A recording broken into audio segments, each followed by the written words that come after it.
Welcome to this week's edition of Black Authors Matter TV, where we interview the latest movers and shakers in the African American literary community. You'll meet some old friends, discover new ones, and stay abreast of the latest book developments around the country and even the world. So sit back and relax for the next 2 hours with Black Authors Matter TV co-hosts Gwen Richardson and Dr. Rhonda Lawson.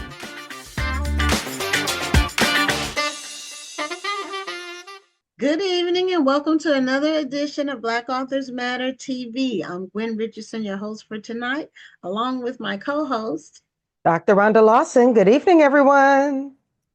And we're glad that you are joining us tonight. And we are anticipating the upcoming National Black Book Festival, which is 2 weeks from this coming Thursday. It comes up so fast, and then it's like a whirlwind weekend, and then it's over, and then we're looking at next year. So, and we've already started planning for 2026. So we start planning at least a year out, normally 14 or 15 months out. So it's a long process, but it's very gratifying. And Rhonda, thank you for having me on your show last night. We've been getting some good feedback from the Post. Awesome. And,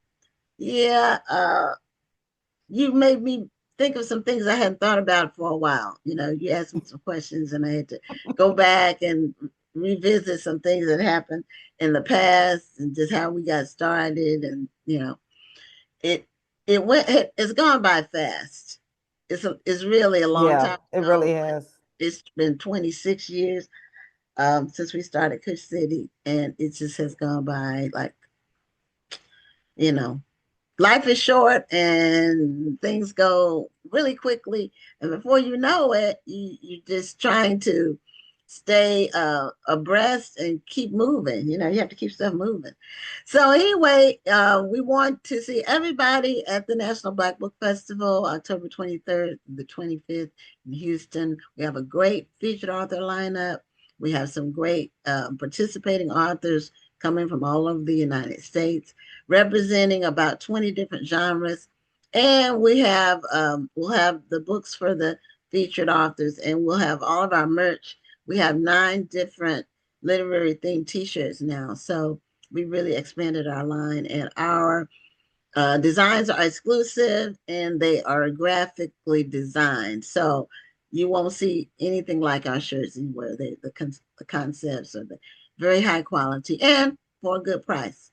So we're going to bring on our first guest. Her name is Rachel Jamison Webster. And she came to our attention because she has a book titled Benjamin Banneker and Us, 11 Generations of an American Family. And we haven't discussed Benjamin Banneker. We've discussed a lot of people in history on this show, but not Benjamin Banneker. So I thought it would be a great discussion.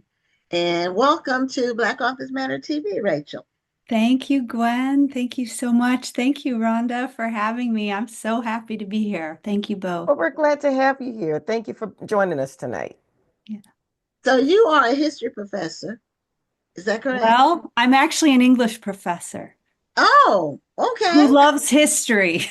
Okay. Okay, so you're able to combine the two. And how did Benjamin Banneker, as a subject of a book, what made that come to your mind, in the forefront of your mind, to say, I want to write a book about Benjamin Banneker? Well, I think we all have books as writers that we know we have to write. This one actually came as a surprise and a gift to me. So it was 2016, and it was the heightened election season of 2016. And I was very disturbed by the polarization of the country at that time, and the conversation and this rise of a white nationalist point of view that I thought we had moved to the side and done away with a little more. Right around that time, I was at a family reunion, and talking about the other issue of who gets to tell what story, which I think is a really important issue that I'll come back to. Mhm. And my cousin Nathan said, well, it's especially interesting given how mixed Americans really are and how many of us have multiracial ancestry, including us. And I thought, oh, okay, what do you mean? Well, we had always known we'd been in the country for a really long time as a family, since before the revolution. And we had always said that we had a strand of Native American ancestry. But it turns out that we had generations of African American ancestry. And my cousin, another cousin, had just found a strand of the family that hadn't been researched that were incredible ancestors. So some of them have moved up into Ohio and argued for the freedom of their children in the 1830s. And they went all the way back to Benjamin Banneker. Wow. And so it Hmm. was fascinating. And because Benjamin Banneker was renowned in his lifetime as an intellectual and who helped to survey Washington, D.C. as an African Mhm. American man, and he published almanacs and he corresponded really bravely with Thomas Jefferson. Because all of that, someone had taken the time to record his ancestry. So we could go all the way back to the 1680s to a Senegalese man, his grandfather, Banaka, and his grandmother, Molly, who was a convict servant from England. So I was fascinated, as you can I can see imagine. why. Yes. Rhonda, you've written many books, so you know the feeling where you're like, oh, I have to write about this. Yes. Yes. But I grew up not knowing about my Black ancestry. So I had a real question of how can I do this ethically? How can I tell this story? Because this is not my cultural history, and he's an important cultural figure for Black people in this country. And I had never even learned about him. That's interesting. So Hmm. you had prior to this, you never had an idea of who Benjamin Banneker was. No. So Hmm. so you've done all of you've dug into your past, you've done all of this research, and you find out not only do you have African American ancestry, but such an important figure in not just Black history, but American history. History, exactly. An amazing figure in history. So, of course, I wanted to share his story more widely because I do find Black audiences usually know who he was. And a lot of times outside of those communities, people haven't heard of him, unfortunately. And I feel like he should be as famous as Benjamin Franklin for sure. I mean, he was just a brilliant thinker, and writer and scientist.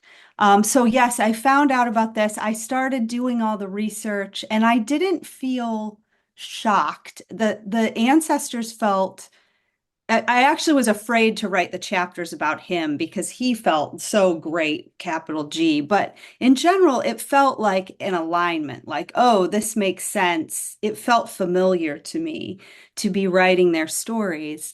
But so I published a tiny essay called White Lies in Fiction, which was basically saying my family knew that we were Americans, but we denied African American genius in our origin story.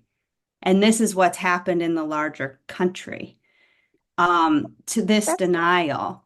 And 2 years after it came out, my cousin Edie found this article and got in touch. Edie is a Black woman, a lawyer, a gifted genealogist. And she said, we need to talk about our family. now, did you know Edie prior to this moment? No, so Wow. Wow.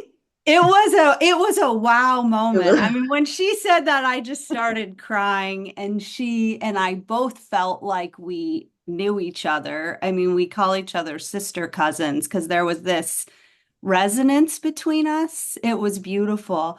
And she had done 40 years of research into the family. And she was kind of like, oh, good, you're a writer. Now you're here.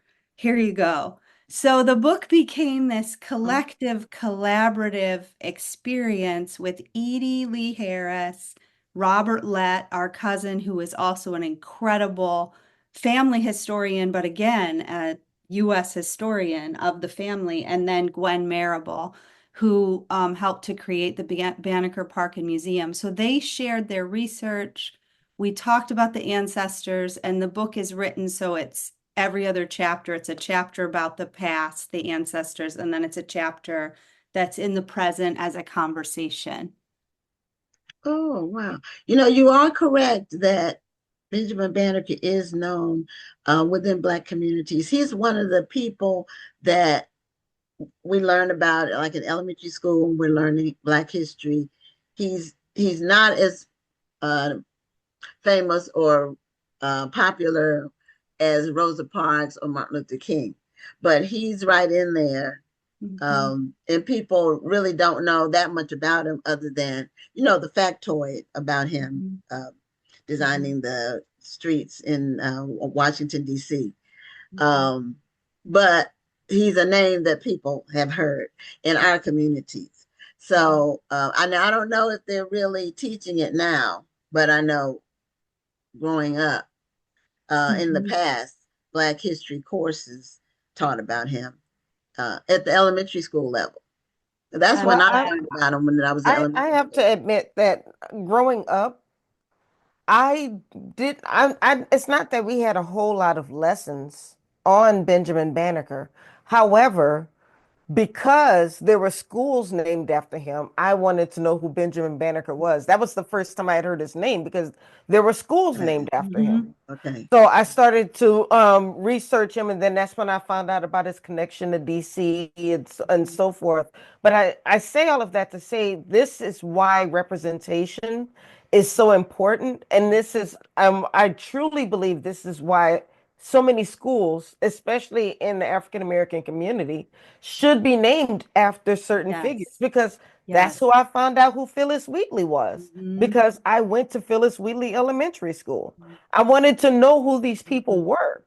That if I'm going to a school that's named after somebody, and I Right. just thought it was cool because Phyllis Wheatley had the same name as my mom. My mom's name is Phyllis, so that was that was my first lesson on her. But then as I got to read and recognize these names, and I started to learn more about them, that's when those names started to mean more to me. So I hope that we continue to name schools I after these important agree. figures.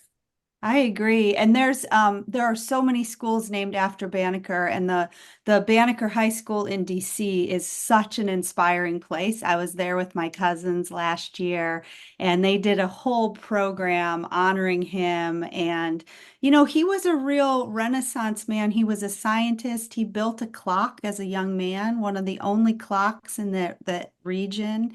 And Right. he also wrote poetry. He recorded his dreams in his journal. He was just a really thoughtful person, and he was really inspired by nature. So he loved sitting outside and observing nature and getting insights that way. And one thing that I thought was so special, because he was famous in his lifetime, we had a Quaker woman who was the daughter of his best friend, took the time to interview the family. And so we have stories and names for his family. And so I wanted to write the book also telling the stories of the women. So his mother, Mary, Banneker, was a really brave woman in her own right. She was indentured until she was in her 30s just for being multiracial. So they were putting slavery in place in law through women and children. And as soon as she got out, she went to the provincial court to argue against the indenture laws for children to get her children free. And this Wow. was a Oh, document that surfaced while we were working on the book together. So there were some magical things that really made me feel that the ancestors are close and that they lived through very intense chapters in history like we are now, but they had a way of surviving creatively that was just incredible. So It was fun. It was amazing to see those documents and to go back through the generations and learn about the family. So Benjamin Banneker was never a slave. No, he was the son of a land-owning free people of color. He Okay. is written down in what we think was his grandmother's will. And this is another fact that Black folks know. It's news to a lot of other people, but sometimes people would put in writing family members if some of the family members were free and some were not. Mm. So it does get a little foggy in places, but his grandmother, Molly, who was the indentured servant, actually left him silver. They had 100 acres of land as a family, and they were next to Quakers. So they had a level of freedom that was very unusual for that time and then for the time that would come. So his father, Robert, was a really brilliant man who had befriended a prominent Quaker, and I think that's how he ended up with that land. Okay. Yeah, and a lot of people, for those who don't know, the Quakers, they were against slavery and they were very instrumental in freeing slaves as far as the Underground Railroad and just being active in the abolition movement. Mhm. That's interesting. That's something I don't think I knew. So you taught me something You tonight, didn't know Glenn. about the Well, Quakers? Yeah, they, I mean, I knew who the Quakers were, but I well, don't think with I. slavery, yeah, they were That's what I'm not. saying. I did not Yeah. know their relationship with slavery. I didn't know that. mhm. Oh, okay. It's been depicted in some books. You know, the movie, well, there weren't any real black people in the movie, but no, that was the Amish. I'm getting the Amish and the Quakers mixed up. Yeah, they're both pretty countercultural. Yeah. Yeah. Yeah, they were both counterculture groups that were very small and they kind of lived away from others. They lived Mhm. separately. Um, Mhm. but yeah, the Quakers were, I don't think the Amish were involved in abolition, but the Quakers were for certain. They were Mhm. very active with the Underground Railroad. So, Mhm. and that took a really certain level of bravery because when people were searching for slaves or free runaway slaves, they didn't care who was protecting them. They would kill whoever was involved. So that took, that took some courage to go against the grain and do. Mhm. Right. Mhm. Rachel, do you live in DC now? No, I live in Chicago area, north of Chicago. I teach at Okay. Northwestern. Are you in New Orleans? Or- No, I'm from New Orleans, but Oh, I live in okay. the DC area. That's You're why in I Yeah, asked. DC. see. Oh, Yeah. okay. So you Yeah. have Banneker all over. Yeah. All over. He's I always think about him being there and helping to survey that city. And his job was to be up on the highest hill and work the telescope, which was the most advanced technology of that time. And his job was to stay up all night looking through the telescope to make the equations that would then map out the city. And he did that when he was 60 years old.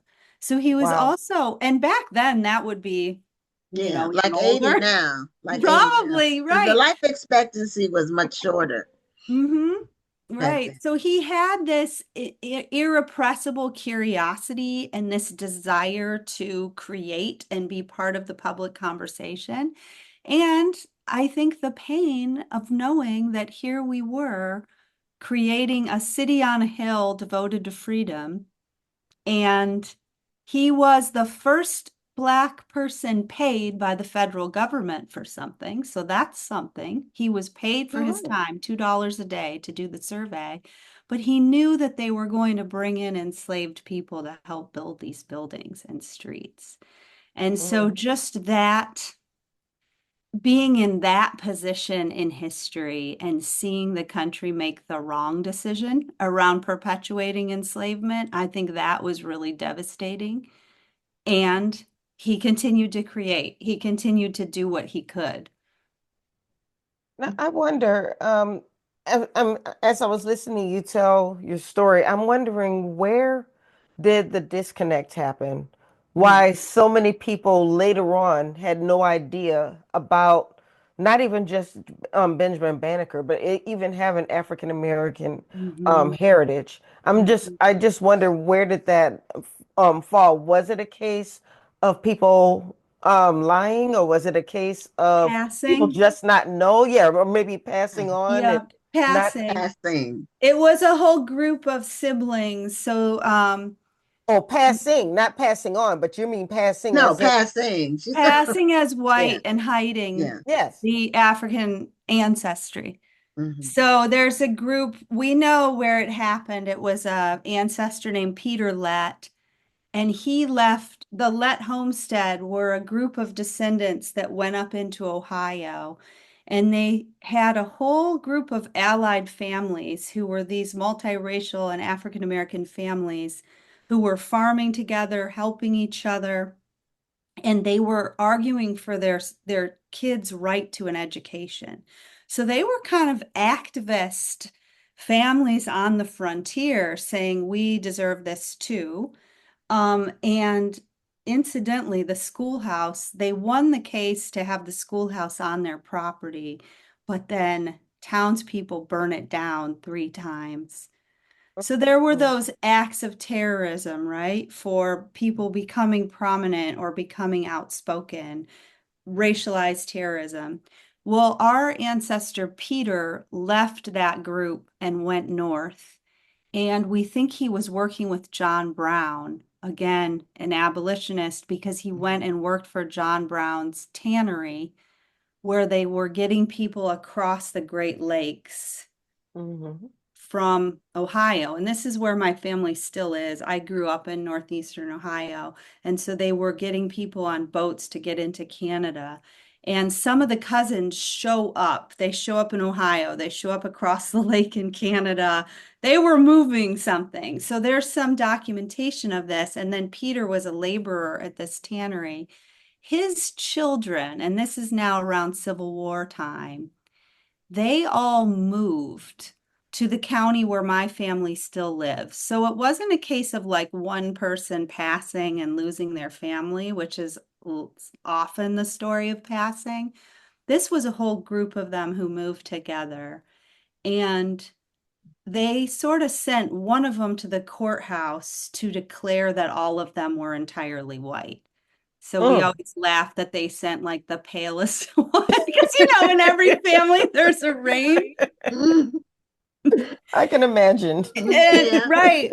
So they were passing over to this other, set of rights and privileges. And the sad part is you lose your family. They never went back and saw their dad. He never came back to the Lett homestead.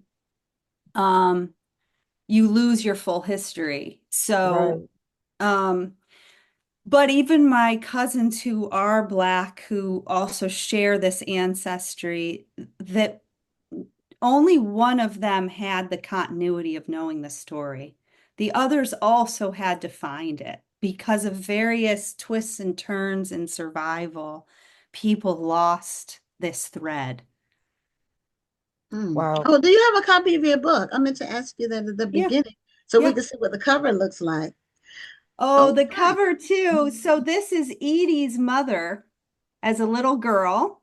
Oh, These are real okay. ancestors. This is Gwen, who's 90 years old in the book, and she's like one of my dearest cousin friends. She's amazing. So she's in the book. This is her grandfather. This is a drawing of Benjamin. And these are depictions of maybe Molly. I don't know. She was a working girl, and maybe Banaka. But we wanted to Okay. have some of the real ancestors there. And then there's pictures inside of the cousins and some of our reunions that we've had on the land. I was just going to Hmm. ask you, what was that first reunion like? I mean, with the families coming together. It was beautiful. It was very, very moving. It was weird. I wrote the book during COVID, and so it actually took a while before we could get together in person. Hmm. So we would have these weekly or every other week Zoom calls. But in some ways, that just like this, that made even more possible in some ways. Right. Like You we kind were of felt able like to you be knew in each other by the time conversation. you came together. We did. I mean, Edie, it was like she got off the train and we were staying together in Baltimore.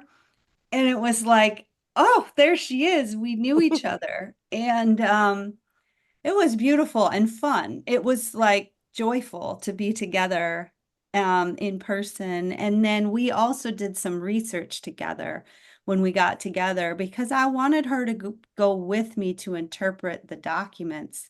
Right. Um, the book was only possible because it became this collective experience in the end. And so we were able to see those documents of Mary arguing for her children's freedom in court. And it was just amazing. Mm. So you were able to trace 11 generations from Benjamin Banneker or before Benjamin Banneker to now. Is that Yeah, okay? his His grandparent grandmother. to Okay. my daughter. Oh, okay. 11. Wow, 11 generations. That's And my amazing. niece, yeah. Because I took them on a road trip as soon as I learned about it. Before I even knew I would write a book, I just knew I really wanted to get to know these stories.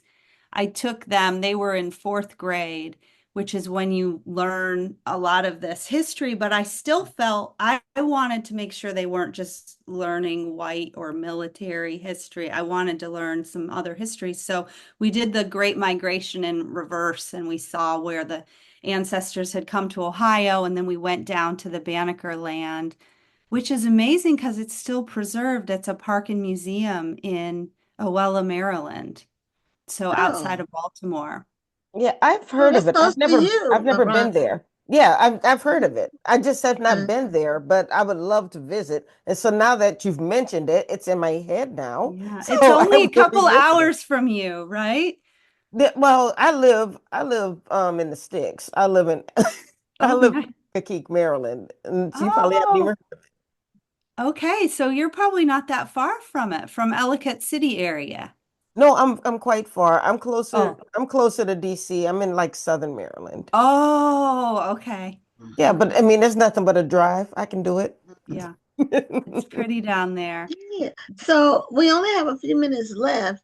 What has been your experience with promoting the book and presenting it to people? Is it being used as a for college courses, or is it more of a trade book? Um, Hmm. so Good tell us a little bit question. about that. Yeah, I don't think it's been adopted for any courses. I would love if it would be, of course. It's been more positioned as a trade book. Mhm. Sharing it and promoting it has been wonderful because I've gotten to meet so many people. I've been in different conversations. I've been in conversations with historians, and there's a lot of people out there who want to write their own family history. So it's a good model for that. And I've just really loved it. You know, writing is so solitary. And Yeah. this book was It such a is. gift because it was much less solitary than usual because my cousins and I collaborated.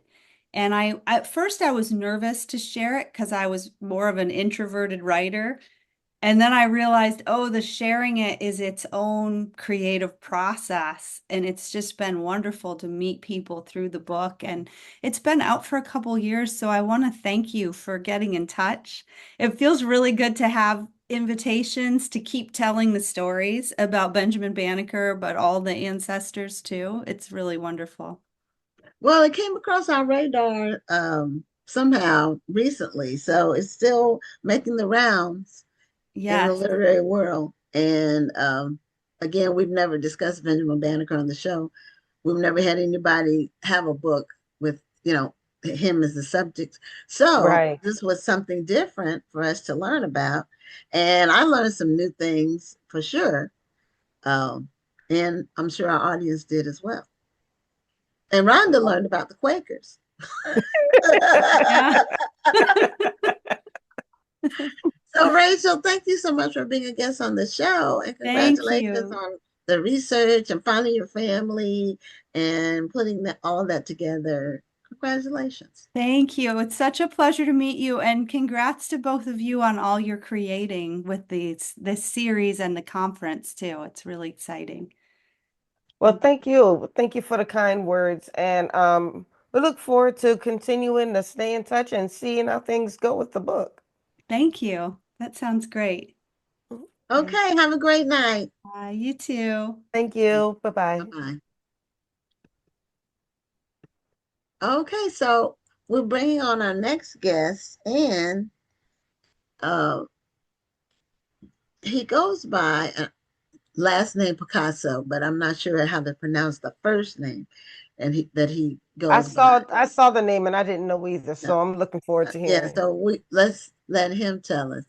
But he has a book, and he's with BK Royston Publishing, who's a friend of the show, and he has a book called Poetic Memoirs. So as soon as he comes on screen, I don't know if he logged in and then left, which happens. There he is. Okay, so so now, do you want us to call you SS Miller or Picasso? Because we can't pronounce the first name. So you can tell us how it's pronounced. So unmute so we can hear you. It's pronounced Jose Picasso, but I prefer Picasso. Okay. All right, Picasso. So now, what made you pick that as the name? What significance does that have? What motivated you to select Picasso, who's known for paintings, not poetry, as far as I know? Right, because I paint pics with words. Okay, all right. Well, that's a good way to put it. So, tell us a little bit about yourself and how you started writing poetry. What motivates you in poetry? Do you have a certain kind of poetry that you write? You know, poets tend to have some themes that they write around. Well, I started writing. I fell in love with writing in the 6th grade, and I wrote a couple of stories and personal narratives, and I enjoyed writing them. And then when I got the feedback I got, I was like, "Yeah, this is meant for me." So also back then I was in a book called Young Authors, but I like and I listen to all poetry. I used to perform in my town, do spoken word and things of that nature. And I listen to Robert Frost. I like Edgar Allan Poe. I'm a fan of writing, period, but I like to write poetry though. What type of poetry would you say you gravitate toward most? Uh, it's hard to say because I like spoken word, but then I like different types of poetry because it gives me different feels. I like different type of poetry because I don't like to be boxed in. I like a variety of things because you never know what something's going to do or what kind of thought it's going to provoke or what kind of emotion you will get from it. So, like, Well, no, I was just saying, totally understandable. I was just wondering if you were more into romantic poetry, if you were into more of the militant type poetry, or is it more like observational? I'm just wondering which one do you find yourself writing most? I I write out three of those, and I more than less, it's all real. It's all real poetry. It's real stuff. It's even when I take like a creative concept and might be talking about the table in the living room and how I flip the whole living room, it still has real content to it. It still has, even though it's metaphor, it's something you can put towards real life and it's thought provoking and make you think. Okay. Now, do you have a copy of your book with handy so you can show us the cover? Okay. And that's your proof. So Yeah, it's my proof. I don't is have that the a actual book. chessboard? What is that? What is that in the cover? A kitchen table?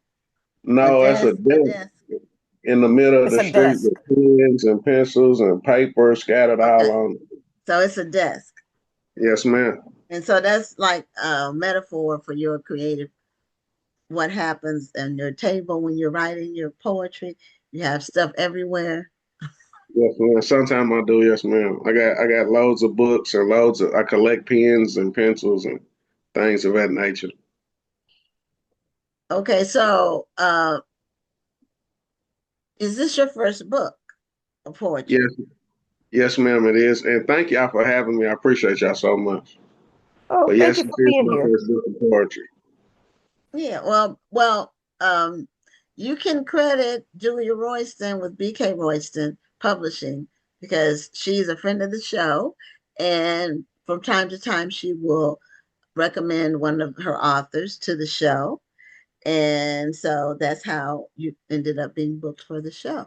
So you're wearing a Kentucky shirt, University of Kentucky. So is that where you went to school? No, ma'am. I'm from Louisville, Kentucky. Okay, that's where I Julia is, isn't recognize it? that accent. I used to live in Yeah. Kentucky myself. Yeah. And I both of was y'all stationed at authors Fort too. Knox. Ah, that's nice. Both of y'all Yeah, authors too. Yes, absolutely. multi published, both of us. Yeah, Mhm. that's right. Yeah. That's And right. we're big readers. Ah, So yeah. we were readers before we were authors. Right. That's what made us become authors. Right. All the reading we did, made us a light bulb go off and say, I would like to write about this. And then, that's what happened for me. It was a crucible in my life that happened. Something, it was like two things converged. And I had some things that I had wanted to say that I never got to put in a book. Then something happened and it made me write the first book that I did. And then I just kept going after that. So I didn't intend to write but one, but I kept going. So when you write your first book, that means that you've already taken off. You know you can do it. So all of any fear or apprehension is, behind you because you know that it can be done.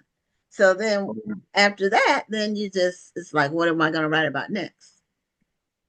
That's nice. Mhm. I like it. It's crazy because, like you said, and thank you for BK Royston. She was real sweet, real nice. She made the process real smooth, real easy, and it's just a blessing when you change your frequency. Because, like, if I wasn't an author, we might have never met or never been talking. Hmm. So it's just That's crazy true. how things change for leaping out on faith and taking the step first. That's true. She's putting out books from her and authors on just really a frightening scale. And every time when she said she did 150 books, she was on because she was on the show a couple of weeks ago, um, just giving us an update, and that was on her, not the authors. It was her personally. That's Yeah, a lot of writing. That's a lot of books. But I think her sweet spot or her niche is she writes small books. So it might be a concept, it might be 100 pages. So it's not 300 pages or 400 pages. She's doing concepts that can be encapsulated into 100 pages, more or less. So, that makes it easier. But still, you got to have that many different concepts to right, do a right. book. So do you want to read some of your poetry to us? Do you have a poem? What's your favorite poem in your book? Please give us one that's clean. And this is the family show. So I Yes, just ma'am. saying, people, hey, No, you have to say that. I mean, no, you it's have to funny, say but you have to say that. But that. My, before you read the poems, can you show us the cover? I don't know if I missed it. No, he did. Show us that. Okay, yeah. Oh, Remember that's the right. desk. I remember the desk. I remember. Mm, You're right. okay. I forgot about the desk. Okay. Yeah. So, and how many poems are in this book? it's Roughly. Roughly. roughly. Oh, can't I can't. Ah, yeah, it's roughly like 30 to 40 points. Okay. Okay. And do you have it organized by themes or sections, or is it just going from one poem to the next? No, the table of contents kind of tell its own story, and then when you read the poems and goes into detail, it all flows together. Now, what do you mean by the table of contents telling its own story? You want me to read it to you? Okay. No, just tell us. Just tell us. No, just tell us. You'll get it sound better if I read you, not the poem, No, but just like some of the table of contents. no, it'll to me it will be better if you just tell us. Because then It's it's coming from here. It's just not like a list. That's just that's my thought. it's the way I wrote it. Every poem goes together behind each other. It flows together. It's like a story within itself. And then when you read the poems, you go in deeper detail into the story. Okay, so they kind of there's a chronology to it in terms of they're not just individual poems. They're It's not like just random. They're not just random telling and you. scattered. Okay, all right. They're telling a story from the first poem to the last. Yes, ma'am. Okay, all right. I get it. So, okay. So go ahead and read the table of contents and let us know since it's going in an order. So to help us know where it's going from beginning to end. Okay, so the first one is poems. Let me, confidence, stand by me, Pinocchio sarcasms, dreams, what is, life, soul, true colors, withdrawals, secret feelings, personal problems, nothing but the best, keep away, clowns, reruns, a man's mental health, I'm okay, emotional silence, depression, self-destruct, self-betrayal, accountability, L's, waiting on God, I am capable, her love story, lady in disguise, connection, animated, conversate, communicate, don't conversate, creative farmer, giving thanks, what would you do, America, injustice, Memorial Day, Labor Day, Black History. So it sounds like your table of contents is a poem all in itself. That's kind of how I just like to be creative and strategic. I like it. Also, It starts you off very interesting from the very beginning, and then it kind of flows into the poems and then expands on each of those basically topics. So Yes, ma'am. I'm here for it.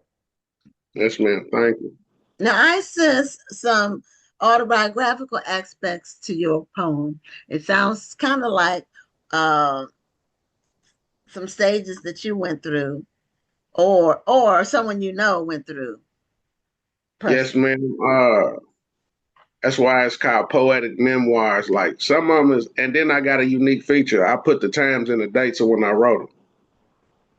Oh, okay. So what span of time? When did you write the first one? And then when did you write Uh, the last the first one was wrote January 30th, 2023. one? Okay. So that's at the beginning of the year. In Kentucky, it's probably snow on the ground. Yes. And the last one was wrote February 25th, 2021 at 7:43 p.m. So they're not in chronological order because the first poem was written after the last poem. Yes, ma'am. You put them in the You order put in them which in they make sense. right, Yes, right. ma'am. Mm, yeah. So okay. So do you want to give us a sample of Yes, one of your ma'am. poems? I Okay. prefer to give y'all confidence. Okay. Confidence. All right. To feel, believe, and have a firm trust. Keep going, you must, even if it's not making no dust. Opinions blocked by a divine force field. I'm smiling on a mission, there's nothing to discuss. I see it clear whether they do or not. I prepare, strategize, plan, and plot. Equipped and organized, you can feel it in my vibe and see it in my eyes. self-assured confidence on the surface, infatuated love, a weird type of lust, fueled by a purpose. The outcome is colossal, so yes, sometimes I do get nervous. But not only am I manifesting my dreams, I'm doing and providing a service. That's the end of it. Okay, now were you reciting it Yes, ma'am. from memory? Because it didn't Yes, look ma'am. like you were reading. No, ma'am, I wasn't reading. Ma'am. Okay, no, I was just, no, because some poets, sometimes when you ask, they read out of the book, but you didn't look like you were reading. Well, you definitely weren't reading it out of the book, but you could have had it on your screen, but your eyes weren't moving. I was watching. Yeah, Your yeah, eyes weren't going from like here to here. When somebody's reading on the screen, their eyes move or their head moves. You were just, you were looking up or straight. So that I comes could from, tell you were reciting. yes, ma'am, it comes from performing and stuff like that. So I prefer to memorize and recite my poems. I don't prefer to read them off the paper. So do you plan to stay in the poetry space, or do you think you'll expand to a full-length novel? Uh, no, ma'am, I love all things writing. So I already got like, I probably got about 4 or 5 book ideas already. And I got one that I previously started that I sat down. I just finished this one. I got a little science fiction thing I got going on. It's different, and I like horror. So Oh my, horror. Okay. horror is a hard one to write. So I've been working on that, doing some research and studying. But like so I do construction by day. I'm a HVAC worker. Okay. So that means heating and air, Oh, I right? know I'm what So HVAC is. yeah. My for the people husband that had an didn't know, HVAC business You'll for be when I met mansplaining him. He us. was in business doing HVAC. So I but know for what the viewers HVAC that might means. not have knew, you know. But So but where I live in Houston, HVAC means your AC has to be working. yes, Because you ma'am. could, when it's in the wintertime, you could do without heat because it doesn't get that cold. But unless we have like an aberration, like we had the deep freeze a few years ago. But when it starts to get hot in Houston, you have to have AC, period. And you're Yeah. willing to pay whatever it takes because it is a miserable thing to be in a house where you got your windows open but there's no air. It's just it's miserable. Um we had a hurricane barrel 2 years ago, 2 summers ago. Hmm. No, it was last summer. It was the summer of last year. So we were out, power was off like wide everywhere. Like it started with 1 million people out of That's power. right. Yeah, That's and wild. then yeah, so we had ours off for 4 days in July. In Ah, the yeah, it's no beginning good. of July. You talk about some misery. It's just, you can't and nighttime is worse because you can't sleep. Right, right. So I respect the HVACs because in Houston you have to have AC in Houston, and it starts to get hot in April. Like in April, it's 80 degrees. So like right now in Houston, this October, it's 85 degrees. That's beautiful. It's Yeah, about 70 from here. yeah, and But it then usually it'll would have been cold by now here, but it ain't got cold yet. yeah, we don't get snow. We get some snowflakes about every 10 years or something like that. Some flurries and they melt as soon as they hit the ground. And then we only get that like every it's a if they get a prediction there could be snow, they close the schools. Yeah, that's crazy. Yeah, but they But have then to. they're They not have used to. to they're not used to that snow like you and I are. Right. The Right, driving, right. you don't want to be on the roads with these drivers. Nobody has snow tires or anything like that because we don't get snow. So, and people can't drive. Then they speed, not realizing when the temperature drops, it's iced over. You can't see that black ice. So Yeah, the black anyway, ice is crazy. I know about the HVAC. So you do that by day and you're a poet by night. Yes, ma'am. Yes, So do you ma'am. perform like at where do you perform at? Where do people do spoken word? Different places. They do Nightclubs. open mics, clubs. Some people have. We had a Okay. little poetry scene here, and I used to perform all the time, but I have been so focused on the book and working on it and typing it up and stuff like that. I hadn't performed in a while, but since I got the book and everything, I'm looking to get back out there, looking into some more shows and really looking into going on the road probably this summer to some different cities and some different places because so people outside your city support you more than people in your city sometimes. Oh, ain't that the truth? Yeah. Yeah. Yeah, that's biblical. Yeah, I just seen that about Jesus when they said that verse. I didn't even know it Yeah. was in the Bible. It just came Yeah. across my algorithm and I seen that. Yeah. Yep, Mhm. it Yeah. is definitely biblical. It's true. It's true. I Said he think couldn't people do that are this. close to you, they take you for granted, you know, Right, and then sometimes they don't appreciate it until you've been validated somewhere else. And then it's like you can come Mm-hmm. home and get some love after that. right. So with the open mics,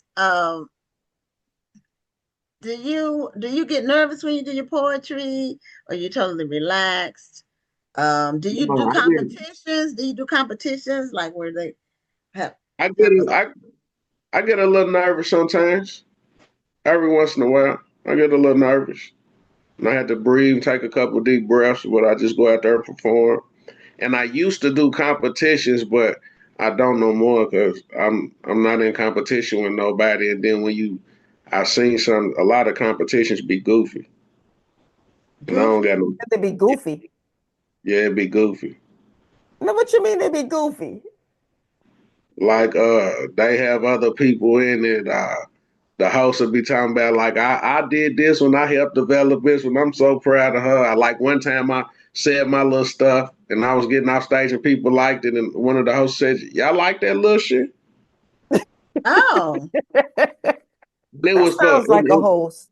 That sounds like a little hating host. Mm-hmm. and it was for like 1,500 and we don't play about the money around here, so I just don't do the competition. They trigger me sometimes, and I I'm mm, not in understand. competition with nobody. yeah. I We understand. years ago with our event, we used to do a poetry slam. But the Um, poetry community is very small. I mean, it they is. know each other. Yeah, and they know it's a group that knows it's like a niche. It's a special niche and it's a special bond. But it was always a lot of drama with the poetry slam. That's why we stopped doing it. It was because we would actually give a cash prize, and the judges would be self-selected from the audience. They would just say who wants to be a judge, who would like to be a judge. And so, Right, but it was always people if they didn't win, they would get upset. So, and when you have a competition, only one person can win. No, it's right, no participation trophies. It's just, when right, you're competing, you have to consider that you might not win. That's you know. right. I didn't mind losing. I just didn't like the extra stuff. Yeah, I well, get it. if the announcer or whoever the host is clearly biased, you want your host to be fair at least, Right, or at least appear to be neutral and unbiased right, to make it fair. right. Because otherwise, now one thing about doing a book of poetry, you have to perform. People will buy your book when you perform your poems.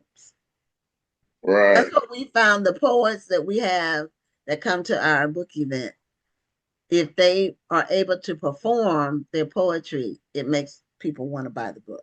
There's different types of poetry, though. There's some poetry that is not going to resonate well as spoken word. And then there's some poetry that sounds better as spoken word. You feel it more as spoken word than you would just reading it. Reading it, that's So true. yeah, so there is a balance. Do you plan to? I know you said that you just love to write, and so I know you have some book ideas but you're going to stay with poetry though, right? You're going to do poetry as well? Yeah, Work. I'm a always like I got a the second book is really almost done. Good. Good. I just got That's the that in it. mark of a writer. You always Yeah, have a book that's going to be coming out soon. yeah. So the second Rhonda has poetry a book that book, comes out soon. She has a new book coming out too. Yes, uh, I do. Hmm. what's it called? I'm What's it sorry. called? Oh, okay. It's called Surprise Swipe Right, and it's about a woman whose daughter secretly puts her on a dating app because she wants her to have a date for New Year's Eve. That's what's that? That sound good. I like the title too. That sounds Yeah. like some drama. Now, Rhonda, this is I know you're not supposed to be being interviewed, but Yeah. did you have Yeah. your mom in mind when you wrote your book? I've been wanting to ask you that. I actually did put my mom on a dating app once, so Oh, okay. it's nothing like the story though. This is a totally Uh, made up story though. okay. Okay. We have to revisit that another time. I have to find Yes. out the backstory on that later on. So I wanted to let you know that you had some people who responded to you being on the show. Somebody named Nina Jones Stampas. She said Nina Jones is watching. Okay, nice. And And Brittany Brittany Spencer Spencer. Hmm. Ah, yeah, said, that's my little sister. She's and, always supportive. Oh, she oh, said she okay. miss you. Yeah, she's like my secretary. It's because I've been so busy focused on this, I ain't had no time to go kick it or nothing like that. Well, So, yeah. don't forget the little people when you sitting here trying to blow up, okay? Nah, I ain't gonna forget the little people. She she knows me. She knows I enjoy my alone time and stuff like that. But then when I get done taking care of business and free up time, I always come and see her and kick it with her and the That's kid. good. That's good. Yeah. Yeah. Yeah, Sometimes when you're trying to get a book finished, you kind of have to just zero in on finishing it. yes, Otherwise, ma'am. it'll just never get done. You know, it just be Yeah, a book I'm working on and there's no end to it. There's no the book needs to come out and that's a process. So, congratulations on getting that done and show the book cover one more time for the audience. So the thank book is you. available now, Poetic Yes, Memoir. it's available now on Amazon. She just uploaded it on Kindle. And you Okay. can find me all my social medias, YouTube, IG, and TikTok is Soze Picasso. It's SOZE Picasso, PICASSO. And it's on the screen. So your name is on the screen. So they can Yeah, see that there, how to spell it. Well, thank you so much for being a guest on the show and congratulations on your first book and keep getting out there sharing your poems. thank you. I appreciate y'all, and thanks for having me. I followed y'all page, and I enjoyed the interview. And again, thank you for having me. It means so much. I appreciate it. Well, thank you for being here. We enjoyed talking with you as well. Thank you. Have a Nice great to meet night. you. Okay. All right. Bye bye. Bye. Bye-bye. So Rhonda, you said your book will be out at the festival or you'll have some advanced copies or Yes, I'm at going the to have festival. advanced copies at the festival. I'm also going to be a special guest at my wine club's having their 2-year event, and they asked me to be the guest author, and everybody who attends is going to get a copy of the book. So they'll be the first people with the book. Then the Oh, next set of people who will have the book will be at the National Black Book Festival, and then the actual release date is going to be October 28th, which is the Tuesday after the festival. okay. All right. And Well, it's already ready. It's already available for pre-order on Amazon. okay. And well, the ebook is. The print book will be available in the next couple of weeks. Okay. Well, congratulations on getting your book done with all the Thank other stuff you, that you're doing. girl. Uh, Mhm. I I'm still working on mine, and so I had to put my release date off because I want to do it right, and I didn't want to Yeah, that's rush. the good thing about being independent. Yeah, That's why I don't worry about looking for an actual agent and publisher, because when I need to put off the date, I can put off the date. right. Yeah, I And don't it's have a to lot worry of about that. pressure because those deadlines are real when you're with Oh, a publishing absolutely. company. Absolutely. And um, you know, when you rush to write a book, here's the thing: a lot of people's first books, they took years to write. Yeah. But then if you get signed with a big publisher, then that next year you got to write another book in a short period of time. And so a lot of times that second book, it just doesn't compare for some writers. And Hmm. as a reader, it's noticeable to me. I can tell when the second book or the third book was just like rushed because they had to finish for a deadline. So the publishers are in the business of selling books, and so they need them turned out. Um, Exactly. but for readers, I like quality, and so, but I support whoever's doing good work out here in the literary world. And you all know my favorite genre, which is historical. So, Hmm. historical fiction. So, um, we're having our next guest, and Radiah Hubbert. I think I pronounced her name correctly. She has been on the show before, but I believe, and I didn't get a chance to look up the date, but I think it was the first year of the show when she came on. She hasn't been I on thought since. she'd been actually on a couple of times, hadn't she? I don't think so. Really? Oh, maybe I'm But just thinking okay, about the wait till first she comes time. on and she'll tell us. But But no, maybe I'm just thinking about the first time she was on the show. okay. Hi, everybody. Hi, Well, hello Randy. How there. are Well, you you? you help us out. How many times have you been on the show? I think I've been on, it seems like it at least twice, I know, because I know the first time when you guys gave me the Black Authors Matter t-shirt. I still wear that too. And then it was another one, and then I was on recently, like a couple of months ago, I think. And so I think that this would be the third time.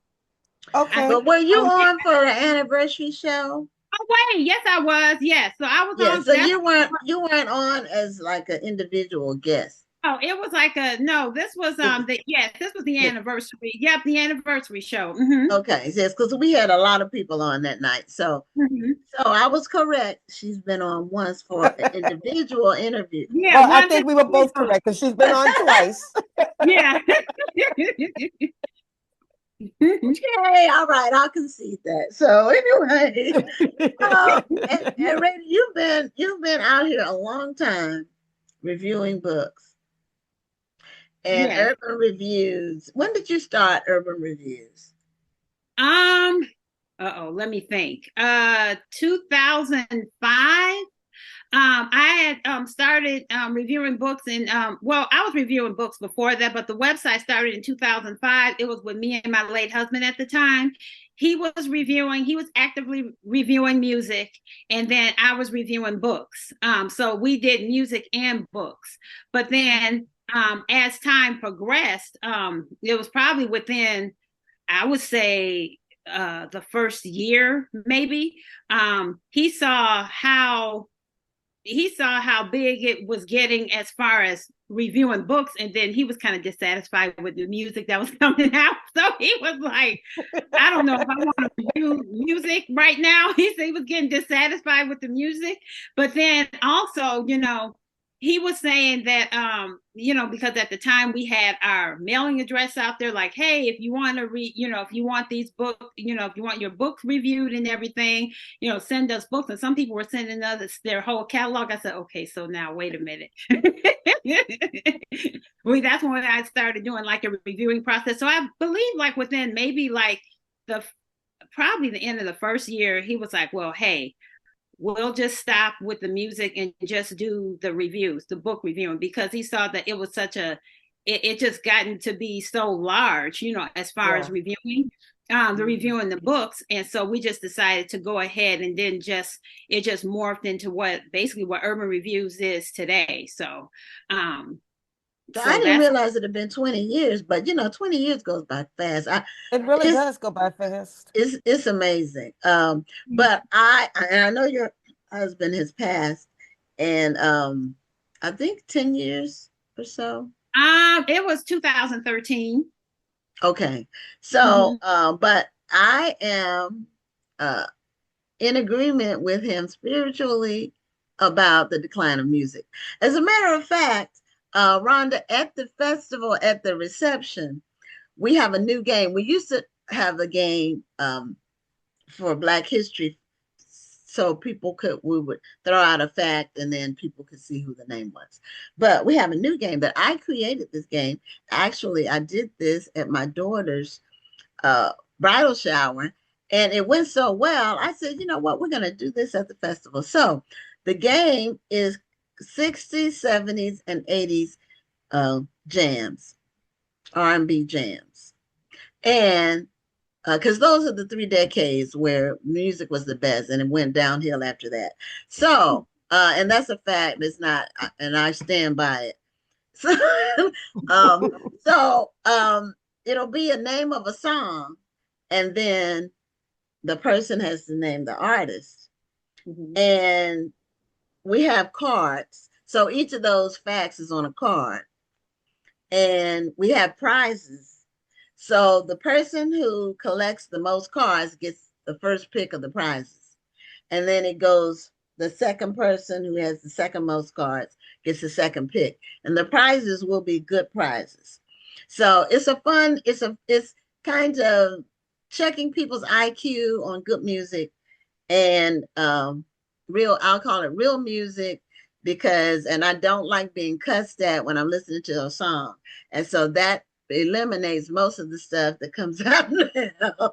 Every time I try to listen, I'm being cussed at, and I just can't. I will not. So I agree with your husband about that. And it was around then. I mean, it was the 90s had some stuff, but it started to be more computer driven, more digital, not, eliminating the bands, and everything's in the studio, and a person, when they perform, they may or may not be able to sing, so in live, they could sing in the studio, but when they would get on stage, you don't know what you're going to get. So anyway, that's my diatribe about music. So, but I wanted to let Rhonda know about the game, because she comes to the reception. And so you might want to participate. It's fun. It's fun. You know who won at the bridal shower? My daughter, because she was raised on old school music. That's all I play in my car. So she didn't even hear rap until she was about 9, and she went to school and somebody introduced it to her. She grew up on old school music, so she knows all those artists and all those songs. So she actually did win the game. So anyway. Well, I've got to say thank you and your husband for what you were doing with promoting art. Whether it was books or whether it was music, you were promoting great art. So thank you for that, and you continue to do that. So thank you again for that. Welcome. You're welcome. Yeah. Now, what's kept you going? A lot of people quit. They do something for a little, a minute, and then they quit. But you've been doing this since 2005. This 20 years. So what's kept you going? Well, I mean, I've always been an avid reader before this. So, before I even started the website. And so what's kept me going is that I really like, so reading has always been like my hobby. And so the thing is that that's what keeps me going. Then there's always new authors that come out. And then I just see that it's I don't see it as a side business, but my tax person, she said, yes, it is. So, the thing is that it always, so the thing is that, so this is like my, I call this like my hobby job. my second, my passion job. So the books are really like a passion of mine. Like I like discovering new authors, and then also I just think that it's still important, like to amplify Black voices, as far as authors and everything, Black authors, especially now with everything that's going on in the country and everything else. But what motivates me is that, we still, even though we are making, authors are making strides in different bestseller lists and different things like that. It's still important, to go ahead and promote as many Black authors as possible and as many genres as possible. So that's what keeps me going, is that, there's so many, there's never, there's never a time where there's like, okay, so now there's nobody releasing a book or whatever. Right. So there's always, a plethora of people, and people probably that are out now that I don't even know, that I discover like every day and everything. So that's what keeps me going, is that there's and then also, to introduce readers, to new books and everything as well. So that's what keeps me going, is that, okay, there's always something to read. And then books never expire. Right. I remember a long time ago, I did used to have, for years, actually before the pandemic, I used to always have, okay, if you want your book reviewed, it would have to be it would have to be released within the last 6 months, last 12 months. But when the pandemic came, I was really thinking about this, and I said, you know what, I'm just going to take that off. I was just saying to myself, because I saw people, well, the pandemic changed a lot of things, but I saw a lot of people, like during the pandemic, they were like, well, hey, I had this book sitting here for 5 years or whatever. Why don't I just go ahead and just release it or whatever? And I was thinking to myself, you know what? Books really don't have an expiration date. Yeah. So I said, we give them expiration dates. We like, oh, that book is 2 years old. Nobody wants to read that. But there's so many people in the country who've not even heard of that book, and it's new to them.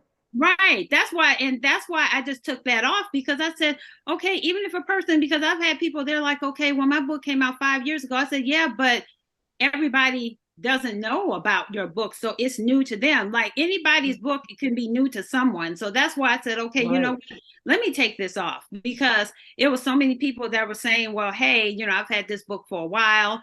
I released it before, I want to release it again, or something like that. So books have no expiration date. So that's why I took that off, so that everybody can, get a chance and everything. Yeah, and that is true. And the industry has changed since 2005, because then the self-published industry, the indie industry, was really in its infancy.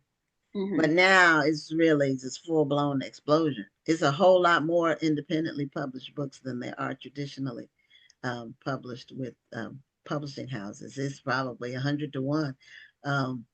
It's tons of self-published books out there now. So, and you do accept self-published books, correct? Yeah.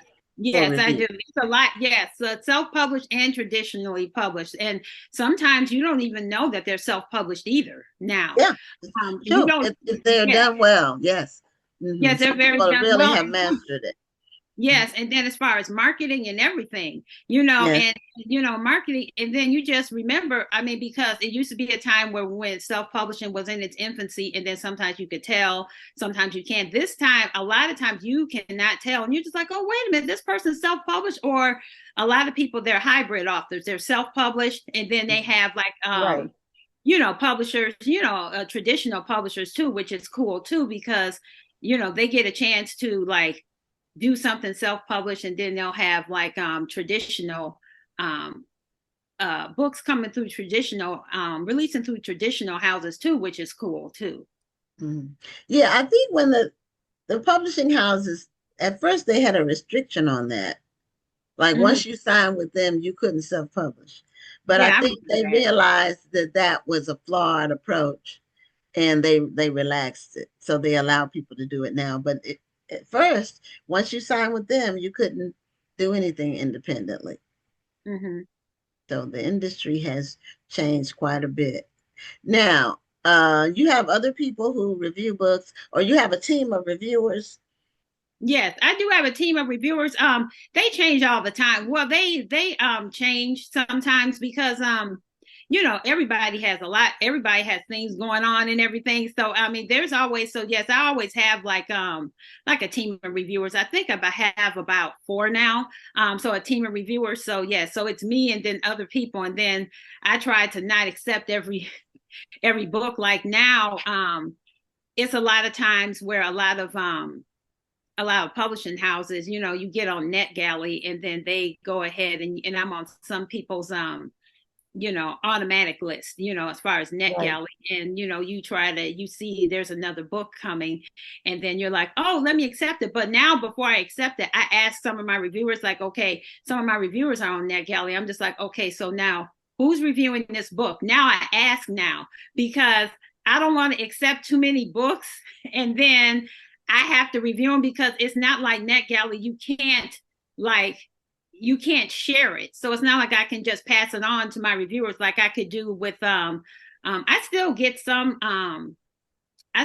books in the mail too, like a lot of self-published, and then sometimes I'll get some from the traditionally published too. They'll actually send a physical book in the mail. But like with NetGalley, I just have to say, okay, so no, I'm not going to accept this one, even though I want to. I always think about that. And every time I look at a book, I'm like, no, I cannot review every book. And I'm like, okay, I'll put this to the side and then see if somebody else wants it. But that's the thing with NetGalley, because you can just go on there and just look and see coming out. Let me click on this. Let me click on this. And I'm like, no. So it's so many books, so little time still, even now. Yeah, it's true. There's a lot of quality books being published, mm-hmm. which is good. There's a whole lot of books, but there's also a lot of quality books. Mm-hmm. And that's a good thing. So if someone wants to be a reviewer, are you accepting reviewer applications for people who may want to review books with Urban Reviews? Not right now. Probably at the first of the year, I'll do that. Like at the first of the year, I'll probably open it back up, but not right now. But I'll probably open it back up in January. I was thinking about that. Yeah, January is just around the winter. Yeah. Yeah. Once Halloween gets here, the year is over. It's over. Because November and December go by so fast. Mm-hmm. Right? Once Halloween is done, you may as well say New Year's Eve, because it's just so fast. It's so much going on during the holidays, and it goes by really fast. Then we're into a new year. It'll be 2026 before you know it. Yeah, that's why I said the beginning of the year. I'll do that, because there's too many things going on during the holiday season. Yeah, right. That's true. Now, if someone wants their book reviewed, what is your process for accepting a book for review? Okay, so they would just have to send me they would have to send me a first chapter sample.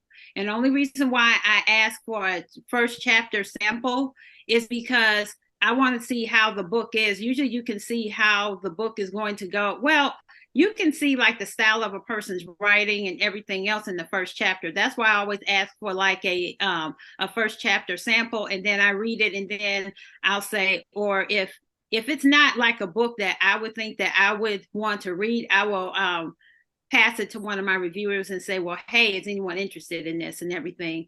And then I go ahead and I let people know that, okay, yes, it is accepted for review. You can send it by, ebook, or you can send like a physical copy and everything. But yes, I usually say chapter 1, because in the beginning, I have people send a sample chapter, and sometimes it would be in the middle of the book. Like they would send like chapter 10 or They're something. They're trying to give you the juiciest part. Yeah, and so I'm like, wait.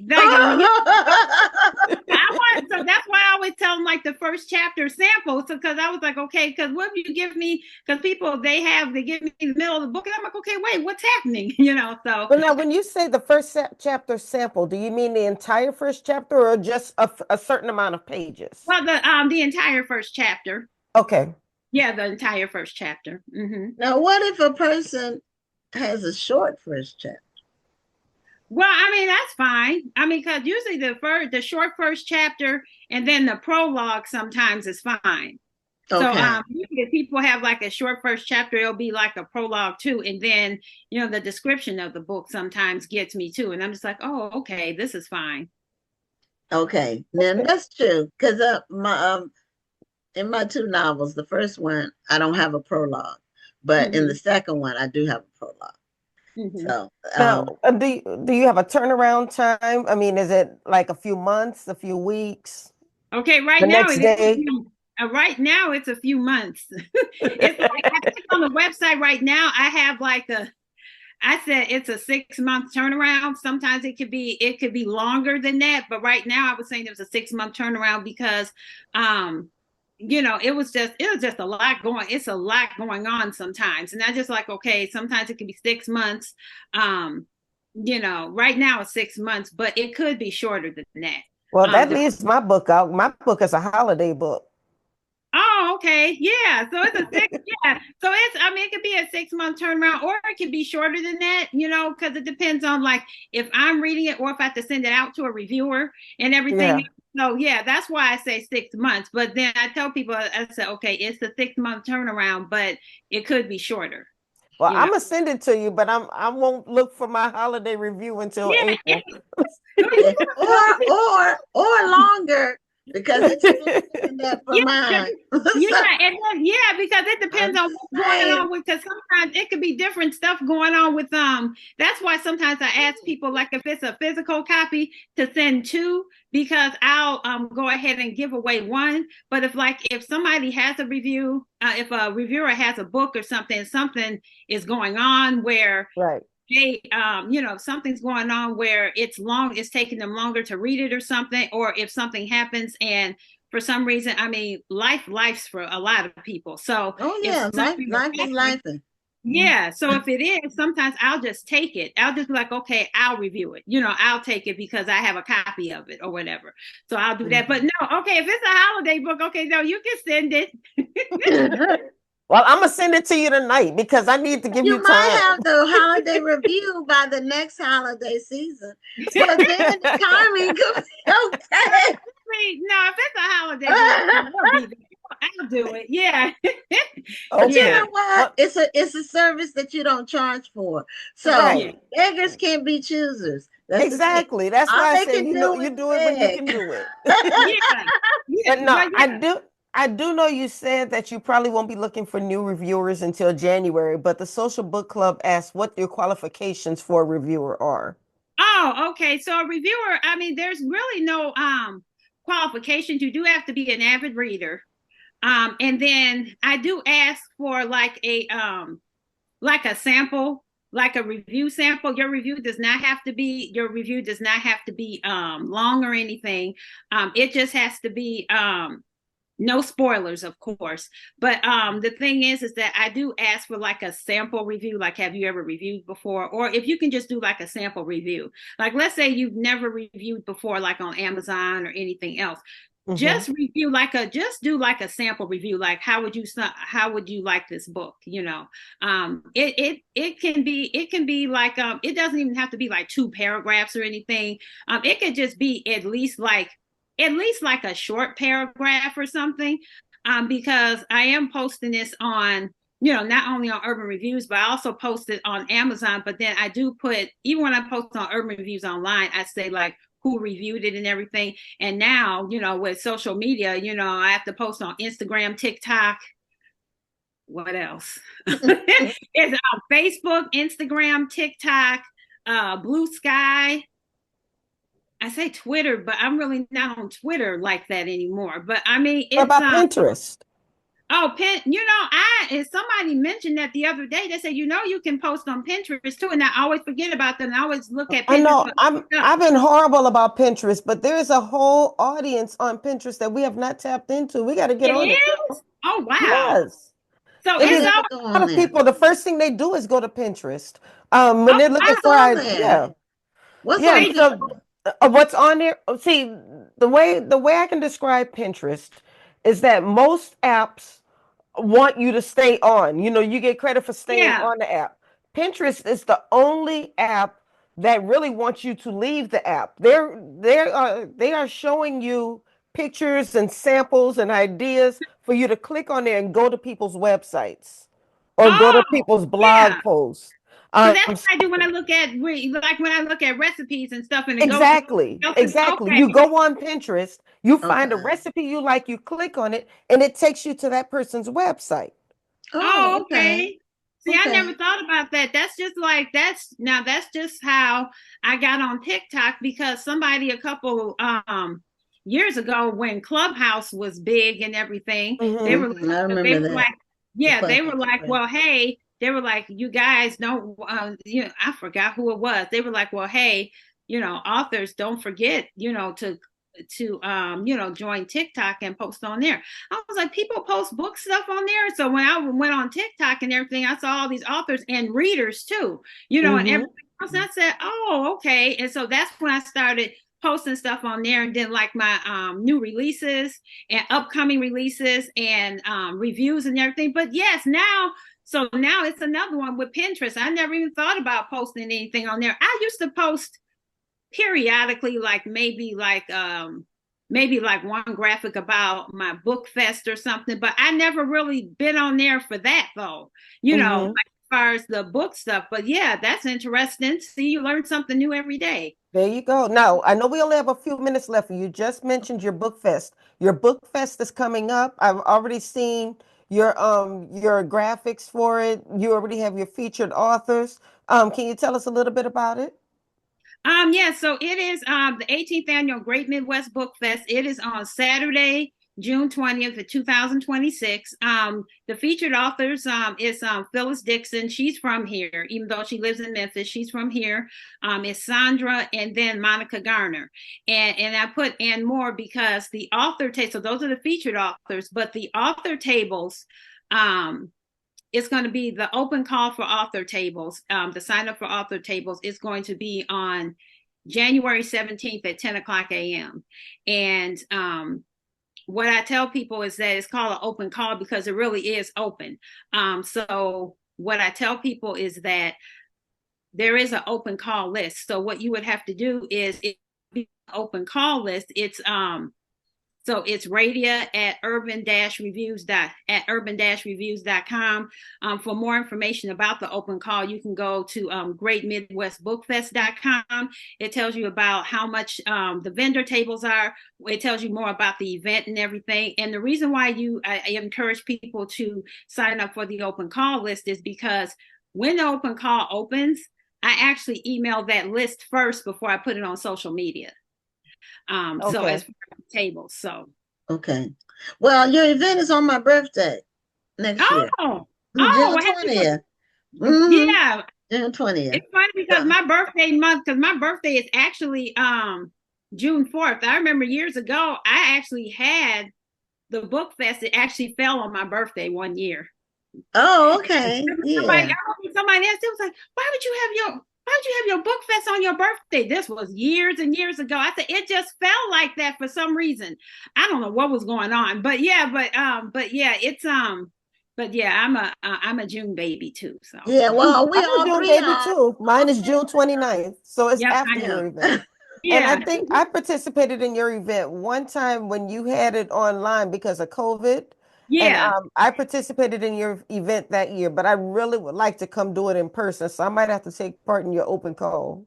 Sure. Now, We where is would love it? to have Where's you. it located exactly? It's in Milwaukee, Wisconsin. And so the address is called the Exchange Event and Creative Space. It's 3334 North Holton Street, Milwaukee, Wisconsin. And It's a Black-owned business too. Event. It's a husband and wife team, and so I think this is the third or fourth time we've had it there. So it's very, it's very good. It's in the middle of it's in the middle of the city, easy to get to, and everything. So. Okay. Yeah, the Milwaukee part, I couldn't remember exactly what city it was in. So I've only been in Milwaukee once, for a conference. And that's been a few years ago. So but it's good to see that you're around, because you started your event similar timing to when we did, because this year is our 18th anniversary for the National Black Book Festival. And you guys have, and good luck with it, because you guys have a good, well, you guys always have like a good lineup, but man, I was looking at the lineup the other day. I was like, man, I wish I could get down there. You look at all these people's events and you wish you can go to all of them. I was like, because I told one of my friends, I said, do you see who they have? I said, they got both. I said, they have Beverly Jenkins and Brenda Jackson. I said, we have been trying to get them together here. It's been 15 years. So they were here in Houston at our event 15 years ago together. And they haven't been to Houston together since then. I mean, just that alone. Yeah, and the other authors too. The mystery person you have, Rachel Housel Hall, and then Brandon Massey. She's one of my favorites too. And I was like, oh, they got everybody. So yeah. Well, we have to work a year out. It was a year and a half pre-booking to get Brenda and Beverly. Yeah. Because we would keep reaching out like a year in advance, and they would always be booked already. Yeah. So, you have to start with people who, and they don't travel as much. They've gotten older. Well, that's why I was going to say travel as much. Yeah. As they're slowing down with the traveling. Yeah. So you have to get in there. Yeah. Right. And Beverly especially, she says she doesn't do 2 weekends in a row. So then that eliminates a lot of stuff. So we were fortunate that we were able to get them. We're excited about that. And we've gotten a lot of people who definitely are coming for the two of them. And then, Eric LaSalle doesn't, he's an actor, but he's also an author. He has a series of mystery series. And he doesn't do a lot of book events. So he has a new book coming out, the 4th in the series, next year. So the way that I pitched it was, I said, okay, he's got these other 3, and the Black community may not even know. A lot of people don't even know he's an author. So it's a way for him to sell these and pitch the fact that he has another one coming out next year. And it must have resonated, because they said yes. So you have to come up with different angles, and sometimes because people are busy, and sometimes you have to, like we're already, half of the authors for 2026 are already booked for the featured ones for next year, because we have to start so early. So anyway, we're at the end of our time, Radiah. This has been really, really great connecting with you, having the whole time to talk about your reviews. And anybody who wants to get their book reviewed, Rhonda put the website in the chat. Yes. I put the website in the chat for Urban Reviews online, as well as the Midwest Book Fair. Yes. Okay. Well, thank you. Well, I want to thank both of you ladies for having me on again and everything. This was fun. Well, we always enjoy having you, and I will be in touch, because I really would love to be able to do your event. So I'll be reaching out very soon, and I got to get you my book tonight. Yes, you do. Yes, you do. Okay. Have a great night. You too. Okay. Right. Bye-bye. Bye. So yeah, she's been doing her event as long as we've been doing ours. So and that's, it's not a lot of longevity in the event space. The events come and go. So our last guest is Cynthia Green, and she is an author under the She Publishing LLC umbrella, and she has an interesting book that was inspired by her son. So I don't know if I've ever heard of promoting deaf awareness, but her son was born with a severe hearing loss, and that kind of motivated her to write her series. So, Cynthia Green, welcome to Black Authors Matter TV. Hello, ladies. Welcome. And thank you. Thank you for having me. Thank you Yeah. for being here. Thank you. Do you have a copy of your book with you? I sure do. Okay. I have, this is my first edition, You're No Different Than Me. And then the next one is Martell's Got Game. Okay. Hold it up a little bit higher. Yeah, so we can see the whole There cover. we go. Yeah, there we go. This beautiful illustration on the cover. Now, is Thank that you. your son? Is that a depiction? Yes, of it actually is. I have some personal pictures on the back of when Okay. he was growing up. He's actually a grown man now. Oh, okay. He's grown. How old is he now? Oh, my son is 39 now. Oh, he's a really grown man. Yeah, he's a real grown man. Okay. He's a real grown man. But it doesn't matter how old they get. It doesn't. They're still yours. Exactly. I've been holding this story for years. That's great. So, what is the name of the? Was it a disease, a particular disease? No, actually, it was not. Martell was born with a severe hearing loss. I didn't find out until he was about 2, just going on 3. I found out of his hearing loss because back then they did not do just random tests for newborns for hearing. Okay. I had to convince doctors that there was actually an issue. Okay. And do you have other children? I do. He has an older sister. Okay. 3 years. There's no history in the family or anything. It's just, God's will. It's something that happened. Mm-hmm. And it kind of reminds me, if you remember that episode of Good Times when they thought that the young man, they thought he might have had some issues or he might be slow or something because he was not responsive. That is and so then kind true. of find out that it was actually a hearing problem. The boy was very smart, but he had a hearing problem. And that, I think in those days, that may have been how they found out that their kids may have had a hearing problem. And his mother did not want to accept exactly that he had an issue. Yes. Yeah. But I found out when he was just about 3, and we got the hearing aids, and he's been full force, ever since. He does fully sign, and he reads lips very well. Okay. I don't remember that episode of Good Times, but I haven't seen the show like in a long time. Like they have it on probably Tubi or Hulu. Yes, I'm sure.